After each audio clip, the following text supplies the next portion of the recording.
কুমিল্লা সদর দক্ষিণ উপজেলার বিএনপির সভাপতি রেজাউল কাইয়ুমকে আটকের ঘটনায় কোতোয়ালি থানা ঘেরাও করে বিক্ষোভ করছেন নেতাকর্মীরা। আর এ নিয়ে আরও জানাতে থানার সামনে থেকে যুক্ত আছেন সহকর্মী মাসুদ আলম। মাসুদ, আটকের বিষয়ে কি বলছে পুলিশ আর বিক্ষুব্ধ নেতাকর্মীরাও কি বলছেন এ বিষয়ে?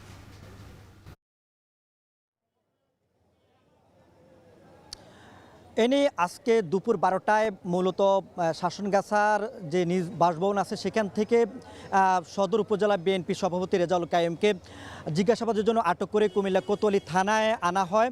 এরপরে ক্ষোভে পেটে পড়েন তার যে কর্মী সমর্থক রয়েছেন তারা।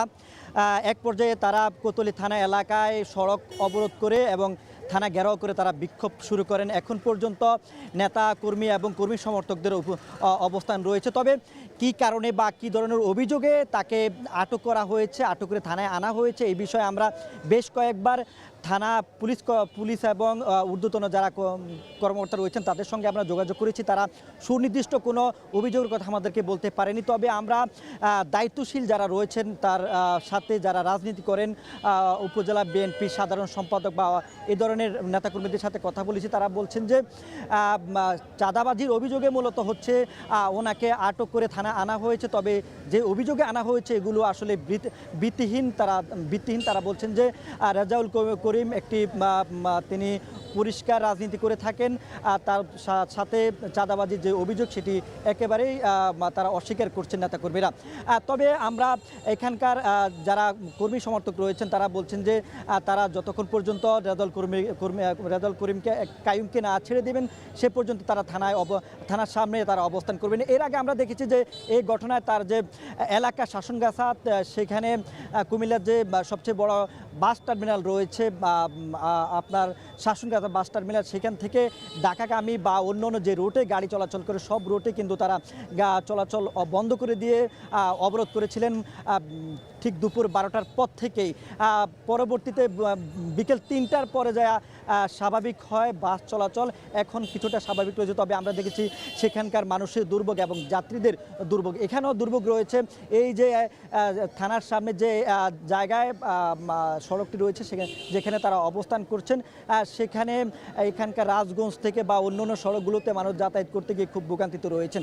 তো রেজাউল কাইয়ুমকে ছেড়ে দেওয়ার বিষয়ে ছাড়বেন কিনা বা কোনো মামলা আছে কিনা তার বিষয়ে বা কী কারণে তাকে আটক করা হয়েছে এখানকার যারা কর্মী সমর্থক বা থানা পুলিশ রয়েছেন তারা সুনির্দিষ্ট কোনো কিছুই বলছেন না। তবে তারা বলছেন একটি সমাধানের মধ্যে আসবেন, এসে তারা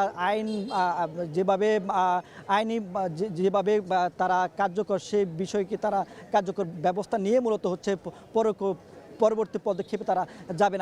আমি দেখেছি যে থানার যিনি ওসি রয়েছেন তহিদুর রহমান তার রুমেই বিএনপি সভাপতি রেজাউল কাইয়ুমকে রাখা হয়েছে। সেখানে তাকে বেশ কয়েকটি বিষয় নিয়ে তাকে জিজ্ঞাসাবাদ করা হচ্ছে। তিনি সেই জিজ্ঞাসাবাদগুলোর বিষয়ে তার যে নেতাকর্মী রয়েছেন তারাও সেখানে প্রবেশ করছেন, সেগুলো নিয়ে আবার তারা তাদের সঙ্গে আলোচনা করছেন। তবে আমরা বিভিন্ন গণমাধ্যম বা বিভিন্ন মাধ্যমে আমরা জানতে পেরেছি গত 2 থেকে 3 দিন আগে শাসনগাছা বাস টার্মিনাল এলাকায় অতিরিক্ত হারে টোল বা জিবি আদায়ের কারণে মূলত হচ্ছে সিএনজি চালিত অটোরিকশা যারা চালকরা তারা আন্দোলন করেছিলেন।